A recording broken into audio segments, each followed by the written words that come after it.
আসসালামু আলাইকুম। বিদ্যুতের দাম বাড়িয়েছে, তেলের দাম বাড়িয়েছে। এই বিএনপি সরকারের মাত্র 3 মাস বয়স হয়েছে। 12 ফেব্রুয়ারি 2026 ইঞ্জিনিয়ারিংয়ের মাধ্যমে ডিপ স্টেটের সহায়তায় এই বিএনপি সরকার গঠন করেছে। সরকার গঠন করে বিদ্যুৎ ও জ্বালানি মন্ত্রী এমন একজন ব্যক্তিকে, এমন একজন কুখ্যাত দুর্নীতিবাজকে বানিয়েছে যিনি আওয়ামী লীগ পরিবারের একজন সদস্য। শেখ সেলিমের মতন কুখ্যাত সন্ত্রাস আওয়ামী লীগ কিলার তার আপন বেয়াই। কুখ্যাত অস্ত্র ব্যবসায়ী ফরিদপুরের কুখ্যাত আওয়ামী লীগ পরিবারের সদস্য পাকিস্তানি রাজাকার প্রিন্স মুসা তার বেয়াই। প্রিন্স মুসাও তাদের আত্মীয়, শেখ হাসিনা তাদের আত্মীয়, শেখ কামালের সে স্কুল বন্ধু। শেখ কামালের সাথে একসাথে ব্যাংক ডাকাতি করেছে। 2001 থেকে 2006 সে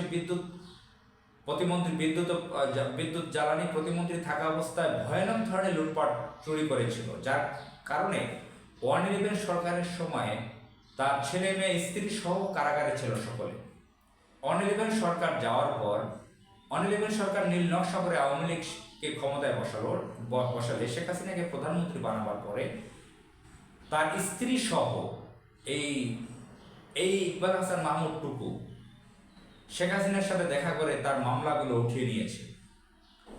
তার করুণা পাওয়ার জন্য, ভালোবাসা স্নেহ পাওয়ার জন্য শেখ কামালের যেহেতু সে ক্লাসমেট, বাল্যবন্ধু, একসাথে ব্যাংকও ডাকাতি করেছে। তো এই কুখ্যাত সেকুলার এবং আওয়ামী লীগ পরিবারের সদস্য যে ভয়ানক ধরনের লুট দুর্নীতির কারণে জেল খেটেছে পরিবার সহ, এই ইকবাল হাসান মাহমুদ টুকুকে আবার এই সরকার পূর্ণ মন্ত্রী বানিয়েছে, বিদ্যুৎ ও জ্বালানি মন্ত্রী, যার বাবা পাকিস্তান সরকারের জ্বালানি খনিজ সম্পদ বিষয়ক মন্ত্রী ছিলেন, পাকিস্তানের পক্ষে পাকিস্তানের রাজাকার ছিল। এই ইকবাল হাসান মাহমুদ টুকু এখন বিদ্যুৎ ও জ্বালানি মন্ত্রীর দায়িত্বে আছে। মাত্র 3 মাস সরকারের বয়স। আমরা 2001 থেকে 2006 সালে দেখেছি কিভাবে লোডশেডিং হতো। যেখানে লোডশেডিং দেখি না সেখানে এখন লোডশেডিং হচ্ছে, এবং বিদ্যুতের দাম মাত্র 3 মাসের মতো লাফিয়ে অনেক হাই পর্যায়ে বাড়িয়ে দিয়েছে। তেলের দাম বাড়িয়ে দিয়েছে। বাংলাদেশ কোথায় যাবে? আজকে যে বিএনপির অবস্থান, তার জনগণের বিপক্ষে দাঁড়িয়েছে। জনগণকে জুলুম করার জন্য তারা উঠে পড়ে লেগেছে। অথচ তাদের নেতাদের মুখে কত ভালো ভালো কথা ছিল, সুন্দর সুন্দর কথা বলতো তারা। আজকে তাদের অবস্থানটা কোথায়?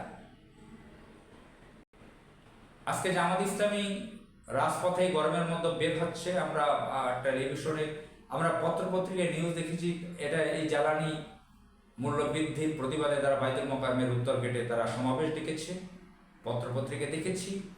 কেন জামাত ইসলামকে এই গরমের ভিতরে প্রতিবাদ করতে রাস্তায় বের হতে হবে? আর কেনই বা এরকম হলো? কেন বিএনপি এই কাজটা এরকম করবে? এই যে আওয়ামী লীগের ফ্যাসিস্ট আমলে যে জনগণের পক্ষ নিয়ে এত সুন্দর সুন্দর কথা বলতো বিএনপির নেতারা, আজকে তারা কিভাবে এরকম বিদ্যুতের দাম বাড়াতে পারল? বিদ্যুতের ডাকাত যারা আছে, মাফিয়া আছে যারা, কুইক রেন্টালের সাথে যারা জড়িত, ক্যাপাসিটি চার্জ বাবদ যারা হাজার হাজার কোটি টাকা লুট করেছে, নিয়েছে, তাদেরকে কেন গ্রেফতার করা হচ্ছে না, আইনের আওতায় আনা হচ্ছে না? আদানির সাথে চুক্তির ব্যাপারে কেন পরিষ্কার করা হচ্ছে না? কেন এই চুক্তি বাতিল করা হচ্ছে না? এই বৈষম্যমূলক চুক্তি, অসম চুক্তি, বাংলাদেশের মানুষ কতবার ভুগবে এভাবে? আসসালামু আলাইকুম।